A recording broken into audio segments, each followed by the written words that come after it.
دو تین ابہام ہیں، تو کانٹرڈکشن نہیں ہے ان چیزوں میں. یہی اگر علامہ صاحب محسوس نہ کریں، یہی وہ غلو ہے جس کا میں بیان کر رہا تھا. یہ حضرت ابوبکر کا بیان غلو ہے. یہی وہ تجاوز ہے. اب آپ نے گھنٹہ بات کر لی تو بات سن بھی دینا. یہی وہ تجاوز ہے جس کا میں ذکر کر رہا تھا. فضائل میں نے آپ کے سامنے بیان کیے. ایک روایت ہم باری باری بیان کریں گے. حضرت نے کئی چیزیں بیان کی اور یقیناً فضائل کا کوئی انکار نہیں کر سکتا، مراتب اور مناقب کا کوئی انکار نہیں کر سکتا. انکار وہ ہوتا ہے جب بندہ غلف کرتا ہے. اب النظر الی وجہ علی عبادہ والی روایت جو ہے، تمام محدثین نے اس روایت میں اس کو ضعیف کہا ہے. تمام محدثین نے. میں آپ کو ضعیف اور موضوع میں فرق ہے. اچھا آگے تو سن لیں، بات تو سن لیں، موضوع میں آنے والی ہے. سن تو لیں. میں آپ کی بات پہ نہیں میں نے بولا، ایک دفعہ بولا آپ نے کہا میں بات کر لوں، میں خاموش ہو گیا، تو یہ مناسب نہیں ہوتا. طریقہ یہ ہے کہ بات آپ نے کر لی، اب سن لیں، ٹھیک ہے نا. اس حدیث پر الموضوعات کس کی ہے؟ ابن جوزی کی ہے، جس میں تمام موضوعات جمع کیے. وہ کہتے ہیں لا یصیح من جمیع طرقی، کسی طرق سے یہ روایت ٹھیک نہیں ہے. امام ذہبی رحمۃ اللہ علیہ میزان الاعتدال میں لکھتے ہیں اس حدیث میں ایک سے زیادہ مقامات پر راوی موضوع اور باطل ہے. حضرت نے موضوع کا ذکر کیا. امام شوکانی رحمہ اللہ الفوائد المجموعہ کے اندر لکھتے ہیں کہ اس حدیث میں روایات میں 2 راوی موضوع ہیں، ٹھیک ہے. اسی طرح امام البانی رحمۃ اللہ علیہ انہوں نے بھی کہا یہ روایت موضوع تر روایت ہے، ٹھیک ہے نا. تو ویسے جیسا اس دن ہم نے ذکر کیا تھا، اللہ کے ولی ہیں، اللہ کے رسول کے عظیم صحابی ہیں، اہل بیت میں سے ہیں، کیوں نہ اللہ کے ولی کو دیکھنا افضل عمل ہے عام طور پر مومن کے، لیکن اللہ کے رسول کی طرف منسوب کرنا، یہ فرمانا کہ فرمان رسول ہے. اچھا پھر اس موضوع پر پھر موضوع بناتے جانا، موضوع گھڑتے جانا. تو اپنا حوالہ نہیں دے رہا. پھر آپ وہی بات آپ کر لیجیے گا اپنی بات پہ. حضرت اپنی بات پہ تھوڑا سا صبر کر لیں، تھوڑا سا صبر کر لیں. اب تک آپ مجھے شاباش دے رہے تھے، اب تھوڑا سن لیں، تھوڑا یہ بات بھی سن لیں. تو حضرت اس ضعیف نہیں، یہ موضوع ہے. امام شوکانی میں نے ذکر کیا، علامہ البانی میں نے ذکر کیا، الموضوعات ابن جوزی میں نے ذکر کیا. پھر وہاں کے صفحے اگر چاہیں گے تو وہ بھی آپ کے سامنے ہیں. تو انہوں نے بات یہ ہے پھر اس کو ثابت کرنے کے لیے پھر خلفاء سے ثابت کرنا کہ انہوں نے یہ کہا، اس کی ترجمانی کہ اللہ کے رسول سے ہم نے سنا قطعاً. جب یہ روایت ایک چھوٹا سوال ذہن میں آ گیا، اکثر سنتے ہیں ہم فضائل کے باب میں ضعیف حدیث بھی معتبر سمجھی جاتی ہے اہل سنت کا. تو یہ جی ضعیف حدیث فضائل کے باب میں معتبر ہے، موضوع حدیث معتبر نہیں ہے. نہیں ضعیف میں کہہ رہا ہوں موضوعات میں سے. اب موضوعات کچھ جگہوں پہ راوی موضوعات ہیں، ویسے تو ایک راوی بھی موضوع آ جائے، آپ بات پوری ہونے دیں میری تھوڑی. ایک راوی بھی موضوع آ جائے وہ حدیث موضوع ہو جاتی ہے. ایک راوی بھی موضوع آ جائے، اور موضوع کا معنی کیا ہے؟ من گھڑت. اور نبی علیہ السلام نے فرمایا من کذب علیہ متعمدا فلیتبوأ مقعدہ من النار. حضرت علی رضی اللہ تعالیٰ عنہ کتنی زندگی آپ کے ساتھ رہے، بچپن آپ کے ساتھ، لڑکپن آپ کے ساتھ، ہجرت سے پہلے آپ کے ساتھ، ہجرت کے بعد آپ کے ساتھ، 27 جنگوں میں آپ کے ساتھ تھے کہ نہیں تھے. کتنی روایتیں مروی ہیں. حضرت علی حدیث روایت کرنے میں کتنے محتاط ہیں. کتنی روایتیں آپ نکالیں، آپ کو پتہ چلے گا اتنے محتاط ہیں. اور ہم ان سے محبت کرنے والے، ہم غلف کرتے جائیں ان کے فضائل پہ. وہ خود اتنے محتاط ہیں حدیث بیان کرنے میں، کہیں ایسا نہ ہو یہ ہو جائے، کوئی ایسا نہ ہو. بتائیں سب سے زیادہ وقت کس نے گزارا؟ 2 شخصیات نے گزارا. ایک حضرت علی نے گزارا، دوسرا ابو بکر صدیق رضی اللہ عنہ نے گزارا. اپنے بستر پر کسے لڑایا؟ علامہ صاحب نے کہا کسے بٹھایا تھا، کسے سلایا تھا؟ حضرت علی کو سلایا تھا. امانتیں کس کے حوالے کی؟ حضرت علی کے حوالے کی. 6 سال کی عمر میں مسلمان کلمہ کس نے پڑھا تھا؟ حضرت علی نے پڑھا تھا 6 سال کی عمر میں. سارے مناقب ہیں، لیکن ان کی منقبت کے لیے ضعیف حدیثوں پر جانا ضروری ہے. آپ کو ان کی منقبت غلف کرنا ضروری ہے. جب اللہ کے نبی کی اب وجہ اللہ ہے اور روایت پیش کی وجہ اللہ، اب وجہ اللہ سے آپ کیا برآمد کرنا چاہتے ہیں، کیا لینا چاہتے ہیں؟ اللہ کا چہرہ. جنہیں بھائی آپ یہ دیکھیں وجہ اللہ وجہ کسے کہتے ہیں؟ اب وہ بات تکمیل ہو جائے. اسی طریقے پر کرم اللہ وجہ ہو، ہماری دعا ہے، بہترین جملہ ہے، لیکن رضی اللہ عنہ میں کوئی خامی ہے، کوئی کمزوری ہے.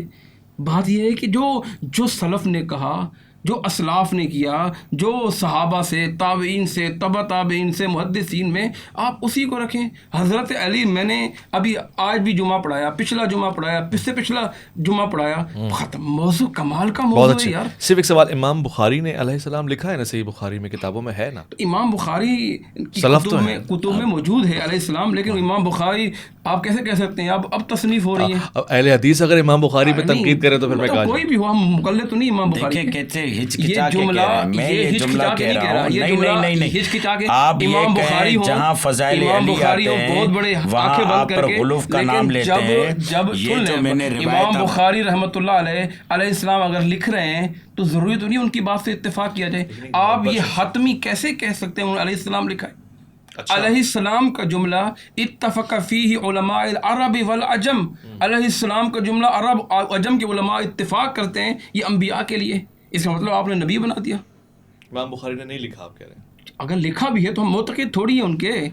بس ایک بات یعنی یہ ہے امام کہ بخاری نے لکھا وہ قابل قبول نہیں. پھر یہاں پر آپ دیکھیں جو جس روایت کو یہ موضوع قرار دے رہے ہیں ضعیف سے، حضرت نے بہت ساری باتیں کی اور رہ جائیں گی. پھر ابن کثیر نے ایک حوالہ دیا، یہ جملہ کہنے دے ابن کثیر کتاب بدایہ و نہایہ میں یہ جملہ بعد میں ارشاد فرما دیں. سیوطی نے کتاب تاریخ الخلفاء میں لکھا ہے، ابن عساکر نے تاریخ دمشق میں لکھا ہے. یہ روایت ان بزرگوں نے جو ان کے ہاں باقاعدہ نامینیٹڈ بزرگوار ہیں وہ اس روایت کو لاتے ہیں اور یہ بڑی آسانی کے ساتھ اسے موضوع قرار دیتے ہیں. النظر الی وجہ علی عبادہ، کہ علی کے چہرے کی طرف دیکھنا عبادت ہے.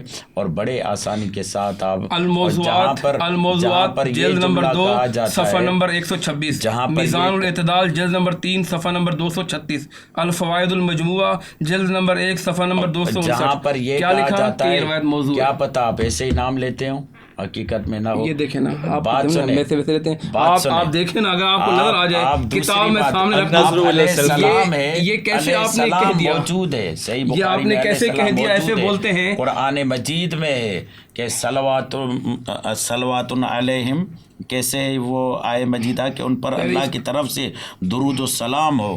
خود قرآن مجید میں موجود ہے، خود ان کے لیے پروردگار عالم کی طرف سے ہو سکتا ہے ایسے کہتے ہوں. یہ کتب موجود ہیں، یہ ان کے حوالے موجود ہیں، ٹھیک ہے. اور اگر یہ چاہیں گے تو کتب ان کے سامنے ہوں گی، وہ حوالے ٹھیک ہے نا. آپ کی ساری حدیثیں آپ نے ضعیف پڑھی ہیں. کوئی روایت کوئی ایک جو میں بتا رہا ہوں جو فضائل علی میں ہے وہ ضعیف ہے. نہیں ضعیف نہیں، موضوع تک ضعیف بھی پڑھ لینا چل جائے گا، ضعیف بھی پڑھ جائے چل جائے گا. ضعیف سنا دیں، کوئی ضعیف سنا دیں. پھر آتے ہیں اس کے بعد سنا دیں، ضعیف سنا دیں، ضعیف چل جائے گا انشاءاللہ. اس کے بعد آتے ہیں حضرت ابو بکر یہ جملہ فرماتے ہوئے نظر آتے ہیں کہ یا رسول اللہ اکتست رجلا بثلاثۃ من رسل بخن لہذا الرجل. یا رسول اللہ آپ نے اس شخصیت کا مقایسہ کیا 3 رسولوں کے ساتھ. من ہوا یا رسول اللہ، وہ کون ہے جن کو 3 رسولوں کے ساتھ آپ نے تشبیہ دی ہے؟ قال النبی صلی اللہ علیہ وآلہ وسلم اولا تعرف یا ابا بکر، کیا تم نہیں جانتے وہ کون ہے؟ قال اللہ و رسول عالم، اللہ اور اس کا رسول بہتر جانتا ہے. قال صلی اللہ علیہ وآلہ وسلم و ابو الحسن علی بن ابی طالب. قال ابو بکر بخن لک یا ابو الحسن و این مثلک یا ابو الحسن. یہ روایت آپ کے سامنے موجود ہے. خوارزمی بیان کرتے مناقب میں اس کو پیش کرتے ہیں حضرت ابو بکر کے حوالے سے. پھر دوسری روایت ہے، ایک دفعہ حضرت ابو بکر بیٹھے ہوئے ہیں. قال من سرہ ان ینظر الی اعظم الناس، کون ہے جو کہ عظیم انسان کو دیکھ کر خوش ہوتا ہو. منزلۃ و اقربہم قرابۃ و افضلہم دالۃ و اعظمہم غناء عن رسول اللہ، جو فضیلت میں، کرامت میں، قرابت میں سب سے زیادہ رسول خدا کے ساتھ قریب ہو. فرماتے ہیں فلینظر الی ھذا الطالع، دیکھو وہ علی ابن ابی طالب آ رہا ہے، اس کی طرف دیکھو. یہ تمام روایتیں موجود ہیں، یہ تمام روایتیں معتبر ہیں. ابھی جو ہے معتبر روایتیں 2-3 حضرت علی کی فضیلت میں بیان کر دوں حوالہ. حضرت علی رضی اللہ تعالیٰ اس کا حوالہ کنز العمال میں حضرت علی. اب جب تک آپ یہ مطالعہ کریں آپ کو جو ہے نا یہ فائدہ دیں گے. کوڈ لگایا ہوا ہے آپ نے، کیا کوڈ کھل گیا، یہ کوڈ کھل گیا، یہ دیکھیں کوڈ کھل گیا. اچھا اب میں بتا رہا تھا حضرت علی رضی اللہ تعالیٰ عنہ کا رسول اللہ میں کتنا پختہ ایمان اور یقین تھا. فتح مکہ کے قریب اللہ کے نبی علیہ السلام ایک صحابی ہیں حاتم بن بلتہ، بڑے مشہور صحابی، بدری صحابی ہیں. ان سے غلطی سرزد ہو گئی. وہ غلطی کیا سرزد ہوئی کہ انہوں نے خط لکھا. حضرت دیکھیں ذرا یہ پھر رہ جائے گا، دیکھ لیں آپ، نوٹ کر لیں، بڑی کمال کی. انہوں نے خط لکھا کہ مشرکین مکہ کو کہ اللہ کے رسول تیاری فرما رہے ہیں، ہو سکتا ہے یہ اطلاع دینا شروع کی تھی. تو اللہ کے رسول نے حضرت علی کی ڈیوٹی لگائی، فلاں عورت مل جائے گی آپ کو، اس سے یہ خط برآمد کر کے لاؤ. حضرت علی رضی اللہ تعالیٰ نے پوری تلاشی لی، خط نہیں ملا. اس عورت سے کیا کہتے ہیں، لچک کچھ نہیں آئی، ہو سکتا ہے خط نہ ہو اس کے پاس. اس نے کہا اللہ کے رسول نے فرمایا خط ضرور ہوگا، میں نے اس سے نکالنا ہے. عورت سے کیا کہتے ہیں، اگر تمہارا پیٹ بھی پھاڑنا پڑا تو میں پیٹ پھاڑ کے بھی خط نکالوں گا، تمہیں چھوڑنا نہیں. تمہارا سر بھی اگر سر کے اندر تم نے چھپایا وہاں سے بھی نکالوں گا، کیونکہ فاطمہ کے بابا نبیوں کے سردار کائنات کے امام غلط بات نہیں کر سکتے.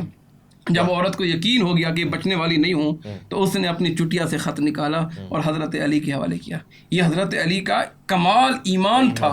جناب محمد رسول اللہ صلی اللہ علیہ وسلم کسر نفسی کی کیا کیفیت، کیا کہنے، یعنی یہاں سے ثابت ہوا رسول خدا علم غیب بھی جانتے تھے، رسول خدا علم غیب بھی جانتے تھے، اور اسی علم غیب پر علی کا اتنا کامل ایمان ہے کہ اسی بنیاد پر وہ کارروائی کر رہے ہیں. نبوت پہ کامل ایمان ہے، نبوت پہ اور رسول خدا کے علم غیب. اگر اس کو وحی کہیں گے تو آپ کے پاس جو علم ہے یہ بھی پھر غیب کا علم ہو گیا. یہ اللہ کے رسول پر جو بھی چیز آئی ہے، آپ پر جو چیز بھی آئی ہے وحی کے ذریعے آئی ہے. یہاں بھی اللہ نے بذریعہ وحی کتنی چیزیں موجود ہیں کہ اللہ کے رسول نے فرمایا یہ یہاں بھی جو فرمایا جاؤ علی فلاں ملے گا تو اللہ نے بتایا. جناب جبرائیل لے کر آئے، اچھا نکالا.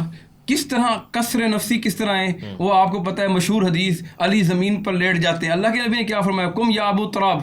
یہ ابو تراب کی نسبت اتنی پسند آئی روانی صاحب حضرت علی کو، اتنی پسند آئی کہ پوری زندگی کے لیے اپنے ساتھ ابو تراب لکھ لیتے تھے. بلکہ صحیح حدیث ہے کہ یہ کنیت ان کو بڑی پسند تھی، جو ان کو ابو تراب کہتا اس سے وہ خوش ہوا کرتے تھے، یعنی ابو تراب. اور یہ کسر نفسی کی کیفیت ہے، مٹی میں لیٹے ہوئے ہیں، زمین پر لیٹے ہوئے ہیں. بلکہ صحیح بخاری کی ایک حدیث ہے، ان کے بیٹے حضرت حسن حسین کے علاوہ ان کے اور بیٹے بھی تھے. ان کے بیٹوں میں حضرت ابو بکر بھی تھے، حضرت عمر بھی تھے. حضرت علی کے بیٹوں میں، ان کے بیٹوں میں عثمان بھی تھے. ان کے بیٹوں میں محمد بن حنفیہ بھی تھے. محمد بن حنفیہ کہتے ہیں صحیح بخاری میں، بابا جی ای الناس خیر بعد رسول اللہ، بابا جی اللہ کے رسول کے بعد کون بہتر ہے؟ کہا ابو بکر. پھر بیٹے نے پوچھا ثم ایو، بابا جی پھر کون ہے؟ فرمایا عمر. بابا پھر ڈر گئے، کہنے لگے ایسا نہ ہو کہ عثمان بول دیں. پوچھا ثم انت، ابا جی تیسرے نمبر پھر آپ ہے؟ کہنے لگے ما انا الا رجل من المسلمین، صحیح بخاری میں مسلمانوں میں ایک فرد ہوں. یہ کس حالانکہ علی کا مقام کہا تھا حضرت علی رضی اللہ تعالیٰ. حضرت علی نے یہ کہا، مگر ما انا الا رجل من المسلمین. ایک اور روایت سناتا ہوں جس میں بات پوری ہو جائے، آپ روایت سنانا. ادب رسول کتنا ہے. حدیبیہ کے موقع پر حضرت علی پڑھے لکھے ہیں رضی اللہ، پڑھے لکھے اور کمال کتنے خطوط لکھے اللہ کے رسول کے حضرت علی لکھا کرتے تھے. حدیبیہ کے موقع پر کافروں کو خط لکھ رہے ہیں. حضرت کافروں نے اعتراض کیا جی محمد رسول اللہ کو مٹایا جائے، اس کی جگہ محمد بن، ہم رسول اللہ مانتے ہی نہیں ہیں، آپ محمد بن عبداللہ لکھ دیں. اللہ کے رسول نے فرمایا علی اس کو مٹا دو. اللہ اکبر کبیرہ. کہنے لگے علی میں سخت نہیں ہے اللہ کے رسول کہ محمد رسول اللہ کا نام علی اپنے ہاتھوں سے مٹا دے. یعنی کس قدر ادب. اللہ کے رسول نے فرمایا علی مجھے بتاؤ. آپ صلی اللہ علیہ وسلم نے اپنے دستے فتح مکہ ہو رہی ہے، کس کو کندھے پر بٹھایا آپ نے؟ حضرت علی رضی اللہ تعالیٰ کو. جو من کن تو مولا والی اس حساب سے ہم حضرت علی کو مولا کو تو کہہ سکتے ہیں، مولا کہ بالکل ہم کہنا چاہیے ایک رواج میں بہت خوب. میں اور یہاں پر اور مولا جب کہیں تو نیت یہ ہونی چاہیے دوست کے. دیکھیں وہ تحریف کر رہے ہیں. اتنی قرآن مجید کی یہ آیتیں ہیں، اتنے معاملات، اتنے بیانات، اس میں کہہ رہے ہیں جب بھی مولا کہیں تو دوست کہیں، جبکہ رسول خدا نے حاکم کی جگہ پر، یہ حضرت عمر کی بھی روایت آپ کے سامنے پیش کرتا ہوں اور پھر آپ توجہ فرمائیں اس بات کی. حاکم کا آپ مجھے بتا دو لغات میں. ہم ابھی بتا، میں آپ کو قاموس میں نکال کے دیتا ہوں. آیت نکالیں، قرآن مجید کی آیت نکالیں، اس میں دیکھیں النبی اولیٰ بالمؤمنین من انفسہم. اولیٰ اور مولا میں فرق ہے حضرت. اولا اور مولا. اولا کا مطلب کیا ہے؟ سب سے اعلیٰ، سب سے اعلیٰ. النبی اولا کیا ہے؟ اور مولا کا میں نے دوست بھی ہے، مولا کا میں نے دیگر میں نے بھی مولا کا جو بہترین اخذ کیا سب نے وہ مولا کو بتا رہا ہوں کہ جب رسول اولا اور مولا کو ملا رہے ہیں. حضرت علی کو ناظرین مولا کیا بنا کہیں گے؟ رہے اولا اور مولا ایک ہی چیز ہے، حضرت ایسی بات علی نہیں کو ہے. جب مولا بنایا تو پہلے یہ آیت تلاوت کی، اس کے بعد آپ نے حضرت علی کے ہاتھوں کو حضرت پکڑ علی کے کر لیے آیت ہے ہی یہ نہیں. جملہ النبی اولا بالمؤمنین من انفسہم، وہی کہہ یہ رہا ہوں اللہ کے نا، رسول کے لیے technical ہے question کہ اللہ کے سمجھ رسول میں نہیں آئے مومنوں گی، میں پر وضاحت ان کر سے چکا. زیادہ حق رکھتے ہیں. اس کے ٹیکنیکل بعد کوشچن ہے، کیا اللہ کے رسول کو ہم اپنا دوست کہہ سکتے ہیں؟ جی اللہ کے پیارے رسول کو جو سید الانبیاء ہیں ان کو اپنا دوست کہہ سکتے ہیں؟ کون؟ ہم میں گناہ گار آدمی. اللہ اکبر کبیرہ، کیوں نہیں کہہ سکتے آپ؟ ہم ایسے کام کریں کہ ہم ان کے دوست بنے. ایسے کام نہیں کیے نا میں نے، پھر میں دوست کہہ سکتا ہوں؟ کریں نا، جب دوستی کرنی ہے اتنے بڑے آدمی سے، نبیوں کے سردار سے کرنی ہے، کائنات کے امام سے کرنی ہے، سردار سے تو یعنی وہ تو سردار ہے نا. یعنی کیا میری کنٹری کا کوئی پریزیڈنٹ ہے، سردار ہے، تو کیا میں اس کو دوست کہوں گا؟ یہ ٹیکنیکلی بیلنس ہوگا. آپ اس معیار پر ہیں، میں نہیں ہوں. تعلقات ہیں تو آپ کہیں گے کہ میرا دوست ہے. صدر آصف زرداری صاحب میرے دوست ہیں، آپ کیسے تعلقات ہوں گے؟ اگر میں نہیں ہوں تو پھر کس رشتے میں دوست؟ پھر بھی آپ کے بڑے بھائیوں سے بھی ہیں تو وہ کہہ سکتے ہیں. آپ میں ایک مثال دے رہا ہوں کہ میں گناہ گار آدمی ہوں کہ پھر بھی میں ان کو دوست ہی کہوں گا، سردار کو دوست کہوں. ہمارا ایمان ہے، اللہ کے رسول صلی اللہ علیہ وسلم سے محبت ہمارا ایمان ہے، اس کے بغیر کوئی مومن نہیں ہو سکتا. یہاں پر رسول کو مولا اچھا کہہ دیا. میں نے آگے بڑھنا آپ سے سوال بھی ٹھیک ہے، اس سے بھی آگے نکلنے فضائل. میں نے جابر بن عبداللہ انصاری کی ایک روایت پیش کی. ٹھیک ہے، جابر بن عبداللہ انصاری کہتے تھے بعد رسول اگر کوئی افضل بشر ہے تو علی ابن ابی طالب ہے. ٹھیک ہے، اچھا اس سے ہم آگے نکل رہے ہیں. نہیں اب تو بہت اچھا فضائل تو ہیں نا حضرت، میں نے کہا فضائل تو ہیں. پھر